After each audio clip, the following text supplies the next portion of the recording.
दोस्तों, किसी ने सच कहा है, सोच बदलिए नजरिया बदल जाएगा। नजरिया बदला तो जिंदगी बदल जाएगी। मैं हूं आपकी दोस्त ज्योति। आपका स्वागत है मेरे चैनल एम्पावर द लाइफ में। आज की कहानी का शीर्षक है अज्ञानता का परिणाम। दोस्तों, ज्ञान हमेशा व्यक्ति को प्रसन्न रखता है और अज्ञानता व्यक्ति के दुखों का कारण बन जाती है। कई बार सही ज्ञान ना होने की वजह से हम उचित अवसर गंवा देते हैं और जिंदगी भर पछताते रहते हैं। ऐसी ही एक कहानी है लक्कड़हारे की। सही ज्ञान ना होने के कारण उस लक्कड़हारे को भी बहुत दुख हुआ, लेकिन तब तक समय उसके हाथों से रेत की तरह फिसल चुका था। तो चलिए ज्ञान का महत्व समझते हुए कहानी सुनते हैं। एक दिन एक राजा जंगल में आखेट के लिए गया तो मार्ग भूल गया। देर हो गई। भूख और प्यास से व्याकुल होने लगा। तभी देखा कि जंगल में एक लक्कड़हारा लकड़ियां काट रहा है। बहुत से पेड़ कट चुके हैं, थोड़े से बाकी हैं। उन्हीं में से एक पेड़ की शाखाओं को नीचे गिरा रहा है। राजा ने उसके पास जाकर कहा, भाई, मैं बहुत भूखा हूँ, बहुत प्यास लगी है। तुम्हारे पास खाने को कुछ है क्या? लक्कड़हारे ने कहा, है। आओ भाई, आओ बैठो। दूर उधर एक बावड़ी है, मैं वहाँ से पानी लाता हूँ, तुम ये रोटी खाओ। और पोटली से निकालकर एक मोटी सी रोटी उसने राजा के सामने रख दी। थोड़ा सा साग भी था। राजा ने उसको खाया, लक्कड़हारे का लाया हुआ पानी पिया, फिर शांत होकर कहा, मैं अमुक स्थान का राजा हूँ, मार्ग भूल गया हूँ। लक्कड़हारे ने मार्ग बतला दिया।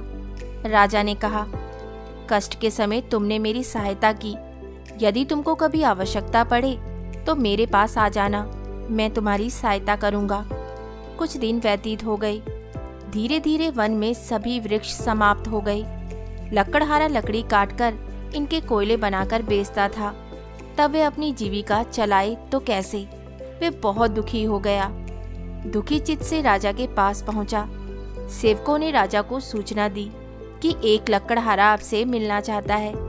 राजा को याद आया कि हाँ, उसने एक लक्कड़हारे को सहायता देने का वचन दिया था। एक दिन उसने मेरे प्राण बचाए थे। बोला, उसको मेरे समीप लाओ। सेवक लक्कड़हारे को राजा के सामने ले आए। राजा ने पूछा, क्यों भाई लक्कड़हारे, क्या बात है? उदास क्यों हो? लक्कड़हारे ने उत्तर दिया, महाराज, जिस वन में से लकड़ियां काटता था वह समाप्त हो गया। अब जीविका का मेरे पास कोई साधन नहीं है। आपकी शरण में आया हूँ कि कोई वन मिले तो मैं भूखा मरने से बच जाऊं। राजा ने कहा, तुम्हारी समस्या का समाधान अवश्य ही होगा। उसके चले जाने के पश्चात अपने मंत्रियों को बुलाकर परामर्श किया कि इस लक्कड़हारे को क्या दिया जाए। परामर्श करने के पश्चात निर्णय हुआ कि शहर के दक्षिण में राजा का चंदन के वृक्षों का जो वन है वे लक्कड़हारे को दे दिया जाए। पदाधिकारियों को बुलाया गया। चंदन के वृक्षों का वह वन लक्कड़हारे के नाम कर दिया और उसको सूचना दे दी गई। कई वर्ष व्यतीत हो गए।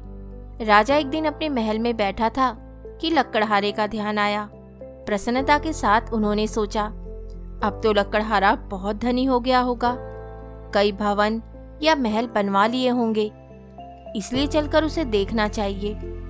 राजा अपने मंत्रियों को साथ लेकर उस वन में गया जो लक्कड़हारे को दिया था, किंतु वहां कोई वन ही ना था, न चंदन का कोई वृक्ष। राजा ने घबराकर अपने मंत्रियों से पूछा, अरे वह वन कहाँ है जो लक्कड़हारे को दिया था? किसी और स्थान पर होगा, तुम मुझे अन्य स्थान पर ले आए हो। मंत्रियों ने पदाधिकारियों की ओर देखा। पदाधिकारियों ने कागजों की ओर छानबीन करके बोले, महाराज, वह जंगल तो इसी स्थान पर था। राजा ने कहा, फिर वे गया कहाँ?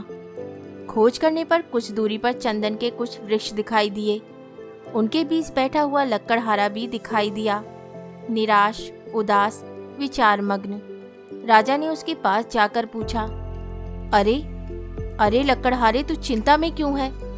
लक्कड़हारे ने प्रणाम करके कहा, अन्नदाता, आपकी कृपा से इतने वर्ष तो कट गए, अब ये कुछ पेड़ रह गए हैं, थोड़े दिनों में ये भी समाप्त हो जाएंगे। सोचता हूँ इसके पश्चात क्या करूँगा। राजा ने आश्चर्यपूर्वक कहा, वृक्ष तो थोड़े से रह गए हैं, शेष वृक्षों का क्या किया? लकड़हारा बोला, नित्य लकड़ी काटता हूँ, कोयला बनाता हूँ और बाजार में जाकर बेच देता हूँ। राजा ने दुख के साथ कहा, अरे भाग्यहीन, ये तुमने क्या किया?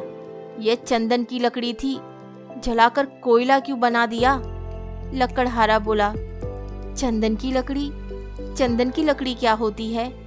राजा बोला, अच्छा होता यदि तू जानता। अभी 2-3 हाथ लकड़ी काट लो और इसको बाजार में ले जाओ। हाँ, कोयला न बनाना इसका। लकड़हारे ने वैसा ही किया। एक दुकानदार ने देखा, लकड़ी तो असली चंदन की है और लकड़हारा है गवार। बोला, इसका क्या लेगा इसका? लकड़हारे ने पूछा, तुम क्या दोगे? 1 रुपया। लकड़हारा आश्चर्य में चिल्लाकर बोला, क्या 1 रुपया? उसका तात्पर्य था कि इस छोटी सी लकड़ी का 1 रुपया। दुकानदार समझ गया कि ये जानता है। बोला, अच्छा 2 रुपए। लकड़हारा और आश्चर्य से चिल्लाकर बोला, 2 रुपए? दुकानदार ने घबरा कर कहा, अच्छा 4 रुपए। लकड़हारा चिल्लाया, 4 रुपए? कुछ ही दूरी पर एक दुकानदार खड़ा था। उसने देखा कि पहला दुकानदार एक मूल्यवान वस्तु को कौड़ियों के भाव खरीद रहा है। उसे पुकार कर कहा, अरे इधर आ, मैं 10 रुपए दूंगा। लकड़हारे ने जब 10 का नाम सुना तो सिर पकड़कर बैठ गया, चिल्ला उठा, डाढ़े मार मार कर रोने लगा। अब उसे ज्ञात हुआ कि जिस लकड़ी को वे कोयला बनाकर बेचता रहा कितनी मूल्यवान थी और कितनी बड़ी संपत्ति का उसने विनाश कर दिया। उस लकड़हारे की मूर्खता पर आपको करुणा आती है, लेकिन दोस्तों, हम स्वयं भी तो उस लकड़हारे की भांति हैं। राजाओं के राजा उस परमात्मा ने न जाने किस बात से प्रसन्न होकर सांसों का ये चंदन से पूर्ण वन हमें दिया था। हमने कुत्सित वासनाओं, घृणा, पाप की अग्नि से जलाकर इसे भस्मसात कर दिया। कितनी मूल्यवान हैं ये सांसें, ये हमने समझा ही नहीं। सांसों का ये चंदन वृक्षों से परिपूर्ण वन, जिसे हमने काम, क्रोध, लोभ, मोह और अहंकार की आग में जलाकर कोयला बना दिया है। परंतु जो होना था सो हो गया। अब तो चंदन के जो थोड़े से वृक्ष, यानी कि हमारी जिंदगी के जो थोड़े से वर्ष रह गए हैं, इस जीवन के शायद थोड़े महीने या थोड़े साल, आओ इन्हीं का उचित उपयोग करें, यत्न करें कि हमारा लोक और परलोक सुधर जाएं। उम्मीद करती हूँ आपको कहानी पसंद आई होगी। तो बहुत जल्द मिलती हूँ एक कहानी और नई सोच के साथ। तब तक हंसते रहिए, मुस्कुराते रहिए और अपना ख्याल रखिए।